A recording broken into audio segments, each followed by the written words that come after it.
Very good morning, my dear students. 8th Standard Science 1, Unit 4, Heat. Previous class, we have discussed conduction in daily life, convection, convection in daily life, and radiations. Today class, we are going to discuss about radiation in daily life. Before that, we are going to see, do you know, heat transfer by radiation is visible to our eyes. Heat transfer by radiation is visible to our eyes. When a substance is heated to 500 degrees Celsius, the radiation begins to become visible. When the substance is heated 500 degrees Celsius, the radiation begins to become visible to the eyes as a dull red glow. Dull red glow. And it's sensed as warmth by the skin. Further, heating rapidly increases the amount of radiation and its perceived color becomes orange, yellow, and finally white. Now we are going to discuss about radiation in daily life. Heat energy from the sun reaches the earth by radiation. So without heat energy, without sun energy, we can't live. So the heat energy from the sun reaches the earth by the way of radiation. While standing near the fire, we feel the heat which is transferred as radiations. How we can observe the radiation? Because the heat energy is transferred to hot region to another region. So we feel as the radiation. Black surfaces absorb heat radiation. That's why during summer we should not use the black umbrella because it's absorbing heat energy and giving to our hair. The hair also black. So more heat energy is absorbing. So that we should not use the black umbrella during the summer season because it's absorbing more heat energy. So that the bottom of the cooking vessels are painted black because it's absorbing heat energy easily. The food also cooked easily.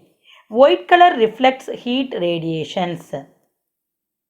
That's why we are advised to wear white cloth during summer. White color reflects heat radiations.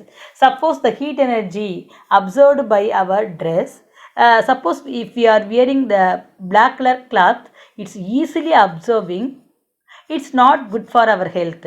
But during summer season, if you are wear the white color dress, it's not absorbing the heat energy. It's reflecting. So easily we are feel very comfortable. So during summer season, we should use the white color cloths.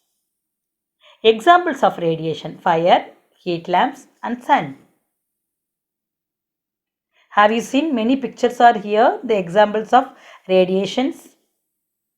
Okay, next we are going to discuss about calorimetry. What is calorimetry? We studied about the effects of heat energy. When heat energy is supplied to substance, physical changes, that means the ice cube melts and changes to the liquid. So physically changes takes place in them. Solid form of water, ice, is changed to liquid form. And liquid form of water is absorbing heat energy is changed to gaseous form. These are all the physical changes due to heat energy. Similarly, heat energy produces chemical changes also. To know more about the physical and chemical changes that takes place in substances, we need to measure the amount of heat involved.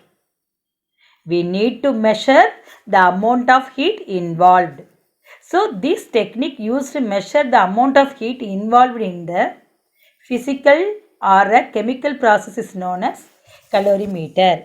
So the calorimeter used to measure the amount of heat involved. Have you seen, children? The calorimeter. Yes. Temperature. What is temperature?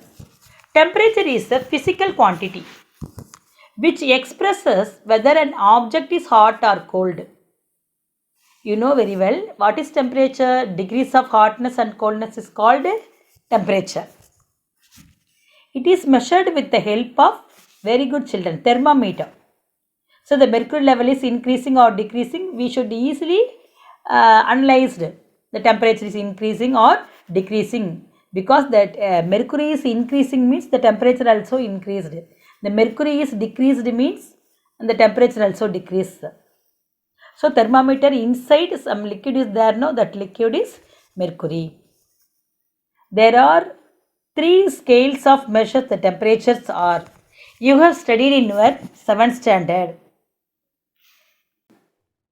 Celsius scale, Fahrenheit scale and Kelvin scale. Among these 3 scales, Kelvin scale is most commonly used one. The unit of temperature is, very good children, Kelvin. You will study about in this very detail in 9th standard. See the scales children, Kelvin scale, Celsius scale and Fahrenheit scale. Absolute 0, Kelvin scale, water freezes 273, water boils 373 Kelvins, and degree Celsius, centigrade scale, Celsius scale, minus 273 to water freezes 0, and water boiling point 100 degrees Celsius. Suppose if it is Fahrenheit scale, absolute 0, minus 460, water freezes 32 degree Fahrenheit, water boils 212 degree Fahrenheit. So you know very well 3 types of scales are there: Kelvin scale, Celsius scale and Fahrenheit scale. Next one, unit of heat. What is unit of heat? We know that heat is a form of energy. Yes, the heat is a form of energy. The unit of energy in SI system is joule. The unit of energy is joule.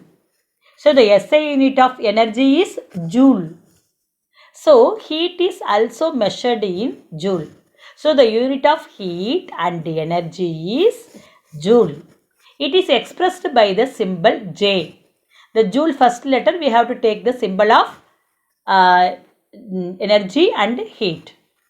So the unit of energy and heat is what? Joule. The symbol is J. The most commonly used unit of heat is calorie. So the most commonly used unit of heat is calorie.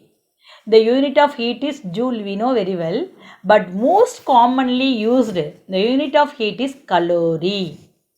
1 calorie is the amount of heat energy required to raise the temperature of 1 gram of water through 1 degree Celsius. The relation between the calorie and joule is given as 1 calorie is equal to 4.186 joule. So 1 calorie is equal to what is the value? 4.186 joule. So 1 calorie is equal to 4.186 joule. Do you know the amount of energy in food items measured by the unit of kilocalorie? Kilocalorie. The amount of energy in food items measured by the unit kilocalorie. So 1 kilocalorie is equal to how many joule?